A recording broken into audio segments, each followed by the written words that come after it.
प्राचीन भारत की पवित्र भूमि पर एक ऐसी नारी का जन्म हुआ जिसकी अटूट निष्ठा ने स्वयं मृत्यु को भी झुका दिया।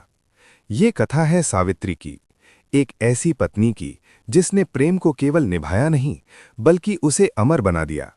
राजा अश्वपति की पुत्री सावित्री बचपन से ही तेजस्विनी, बुद्धिमान और धर्मनिष्ठ थी। जब विवाह का समय आया तो उसने स्वयं अपने लिए वर चुना, सत्यवान।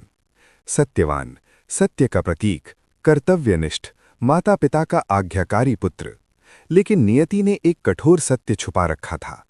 ज्ञानी ऋषियों ने बताया, सत्यवान की आयु केवल 1 वर्ष शेष है।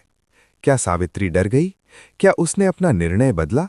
नहीं, उसने कहा, जिसे मैंने अपने हृदय से स्वीकार किया वही मेरा जीवन है, वही मेरा धर्म है। समय बीतता गया और वो अंतिम दिन भी आ पहुंचा। वन की नीरव छाया में सत्यवान लकड़ी काटते काटते अचानक थककर सावित्री की गोद में गिर पड़ा। और तभी वातावरण में एक दिव्य उपस्थिति प्रकट हुई। मृत्यु के देवता स्वयं उसके सामने खड़े थे। यमराज सत्यवान की आत्मा लेकर आगे बढ़े, लेकिन सावित्री ने हार नहीं मानी। वो उनके पीछे पीछे चलती रही, न क्रोध न भय, सिर्फ शांत बुद्धि और अटूट विश्वास। उसने धर्म की बात की, सत्य की बात की, पत्नी के कर्तव्य की बात की। उसकी वाणी में विनम्रता थी, पर संकल्प अडिग था। यमराज उसकी बुद्धिमानी से प्रसन्न हुए और एक एक करके उसे वरदान देने लगे। पर सावित्री ने ऐसा वर मांगा जिसने स्वयं मृत्यु को अपने वचन में बांध दिया। मुझे और सत्यवान को 100 पुत्रों का सुख प्राप्त हो। क्षण भर को समय ठहर गया।